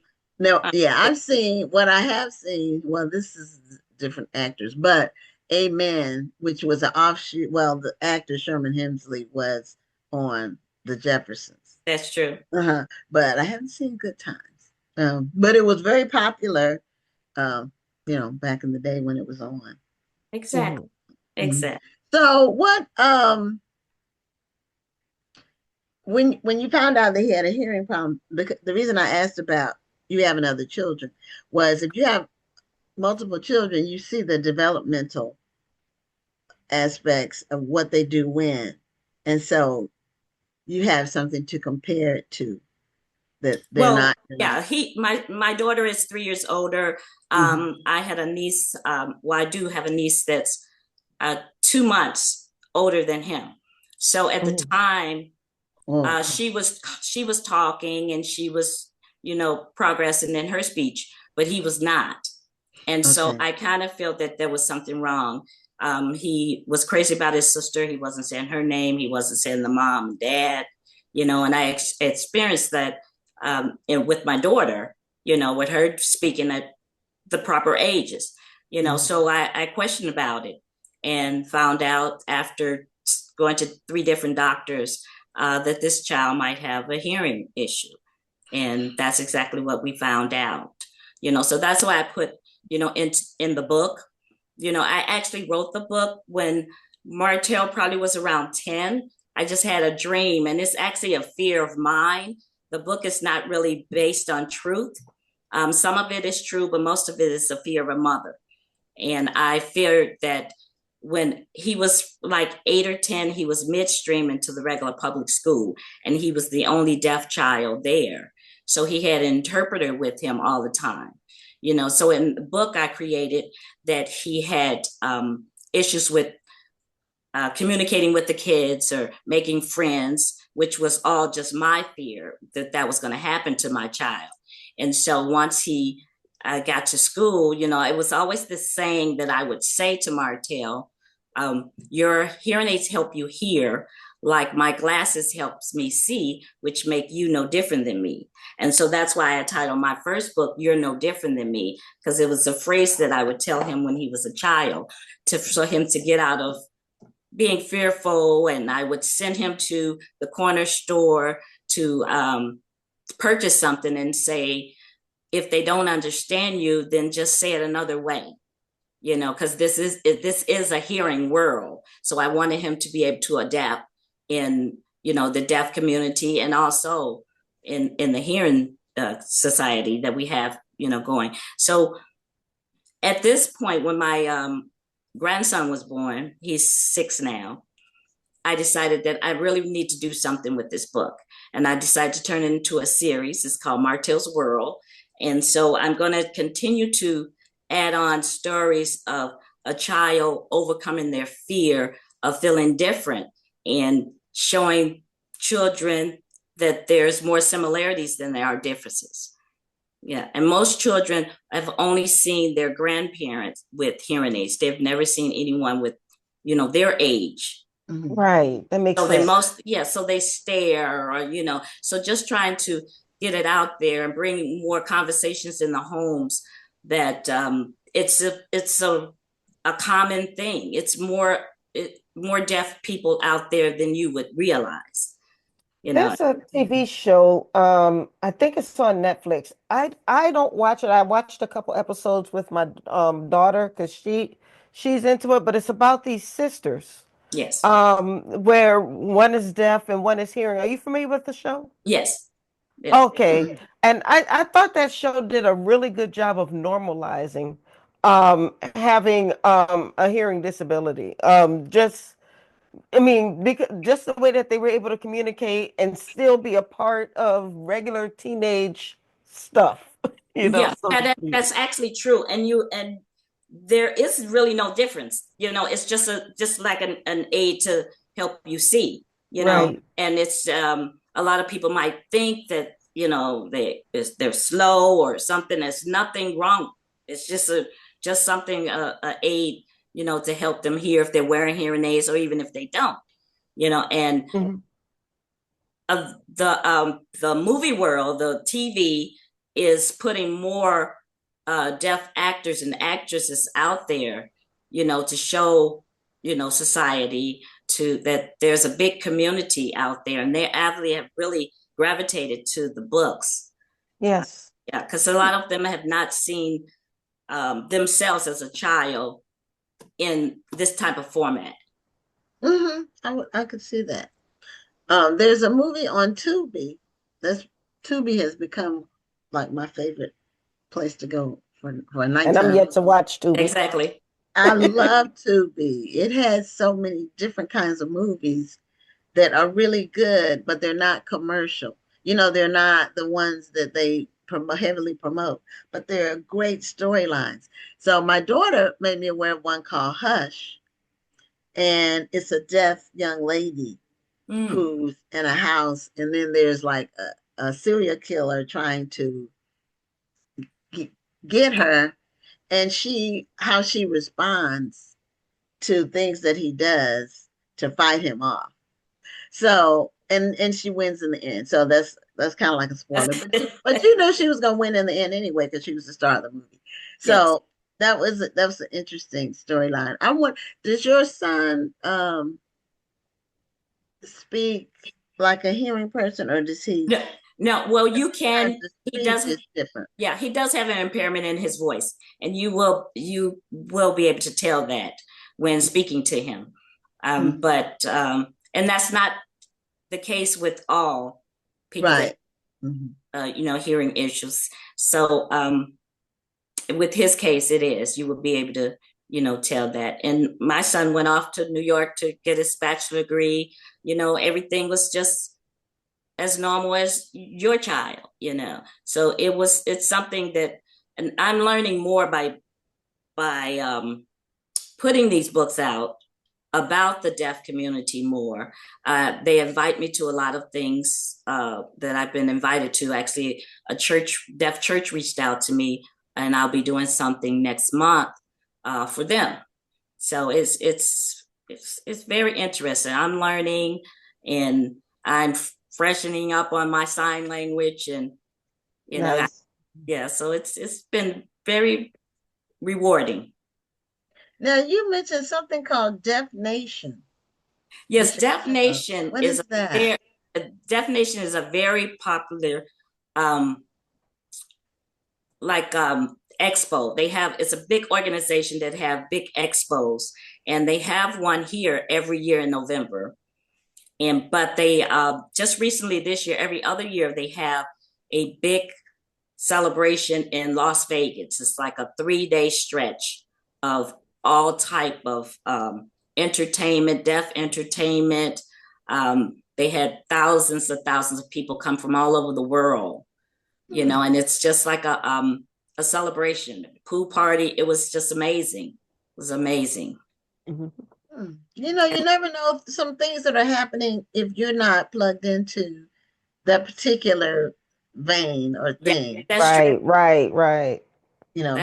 But they're big in a certain, it's like a niche. And but it's good that there's places and activities and conferences where people don't feel isolated.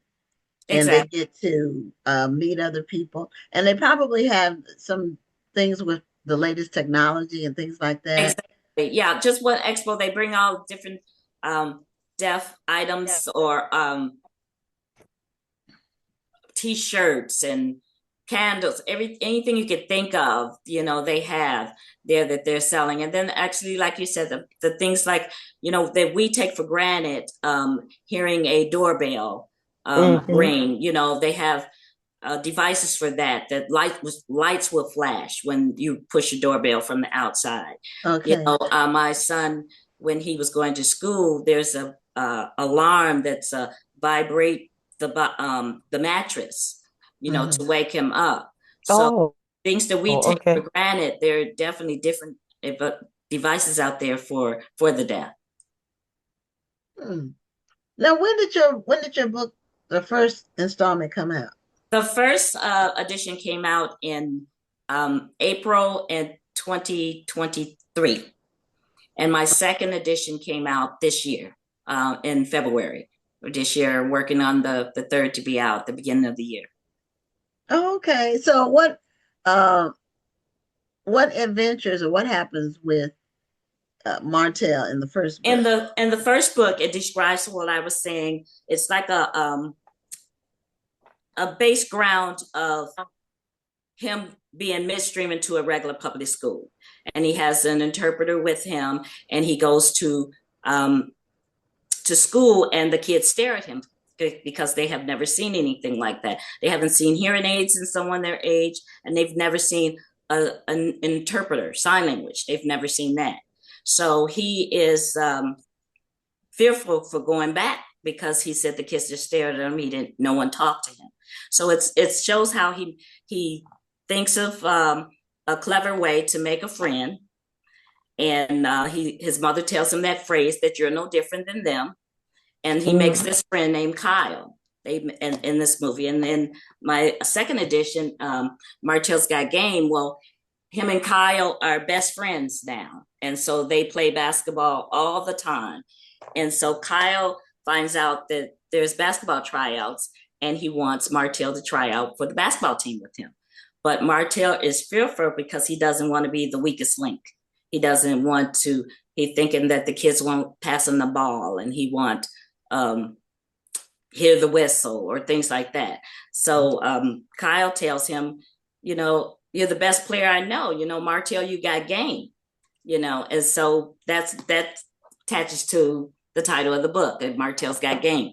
So he convinces him to try out, and they both make the team. And in my book, I relate to it personally because my son actually was the only deaf basketball player on the team, and I put some personal pictures in here of him, and you can see his hearing aids in the picture and everything.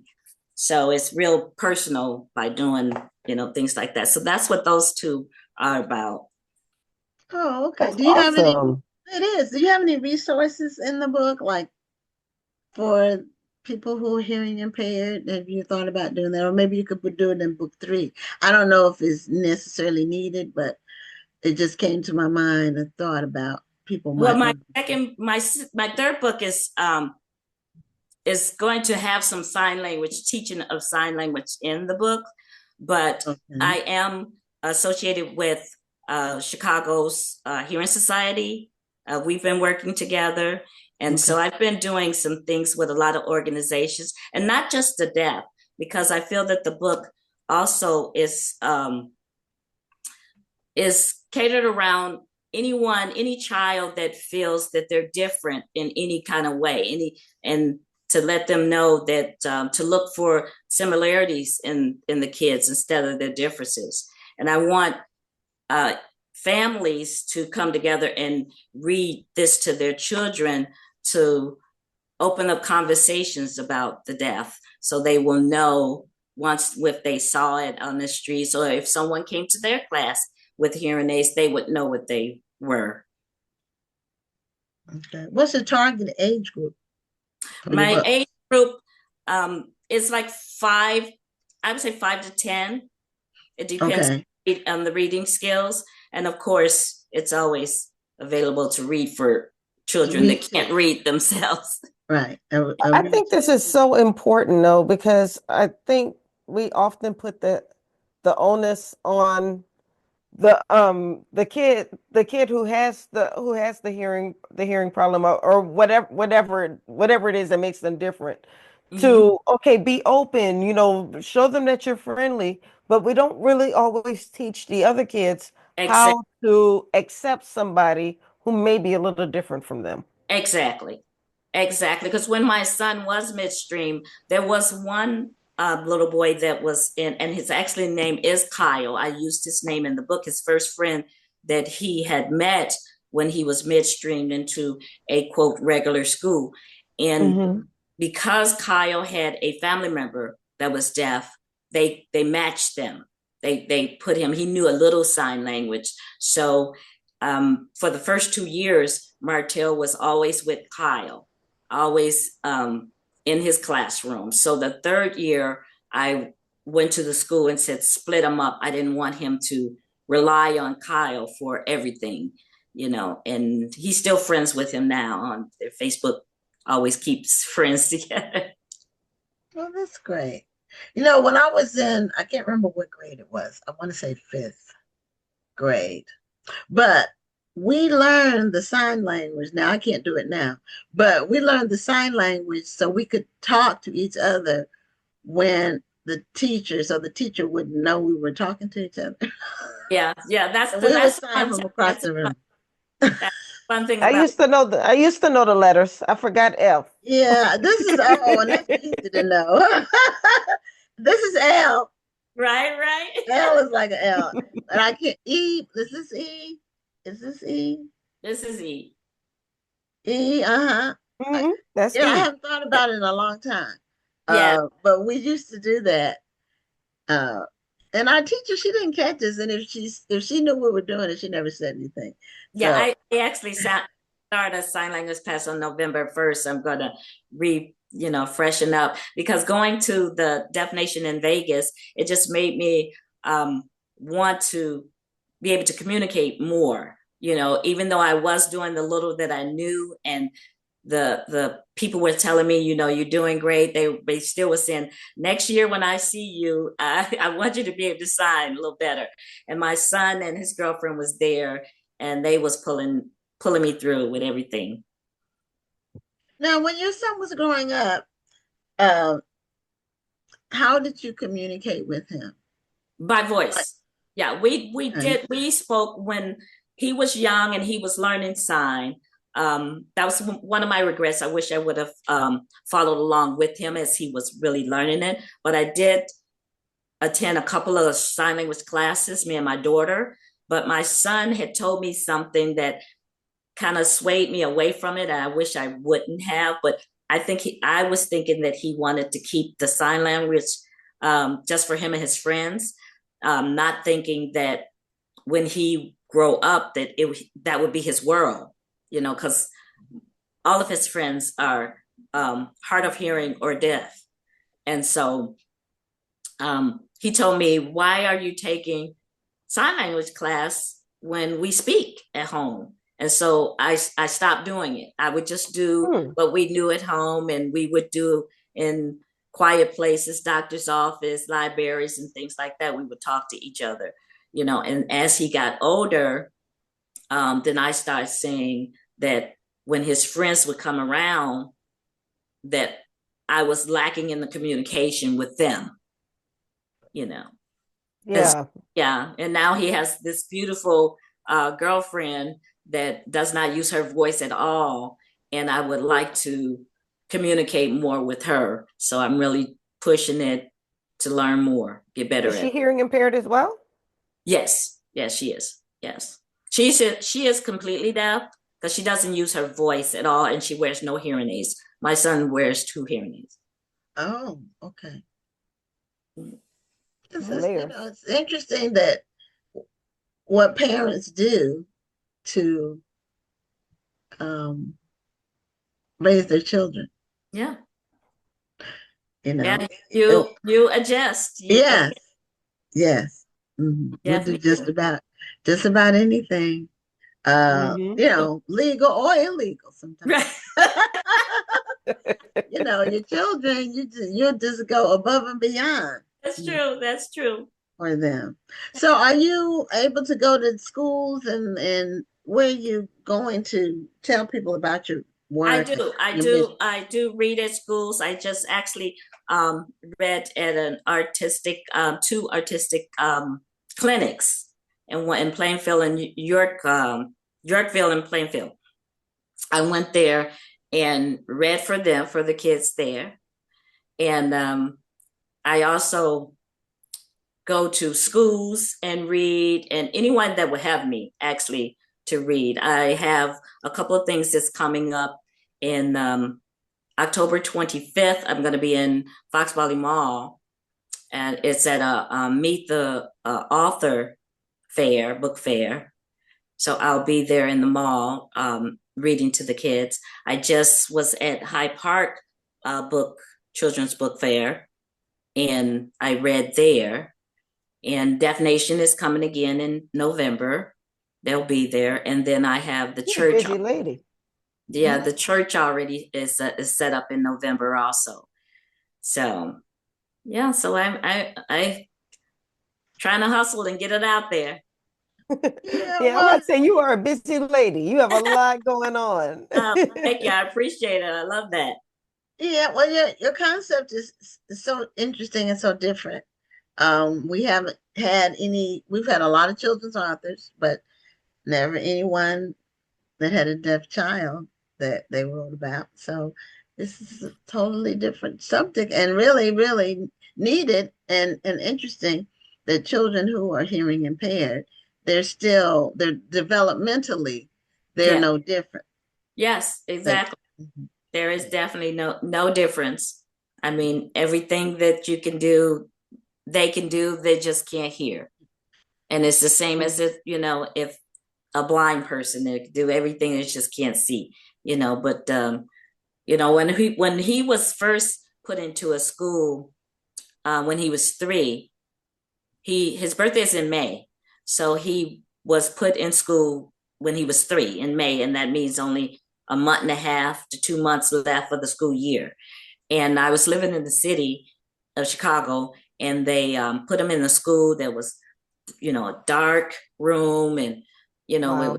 In the hood, and I'm like, oh no, this is not. It just seemed like they were just gonna pushing them in the room and just leave them like they had issues, and then before the school started again, I moved out into Naperville area, and I raised my kids in the Naperville Aurora area. They get better education. Sorry. Yeah. We'll go above and beyond for our children. So you have to do what you have to do. Yeah. So I moved out. There was no one out there but me. Our family was, and back then that was it's an hour drive. It just seemed like far away to go. So what we would do is just pack up and on Fridays and come to the city, stay with my parents. And Sunday, I'd put them in pajamas and put them in a car. And we go back for, living out there.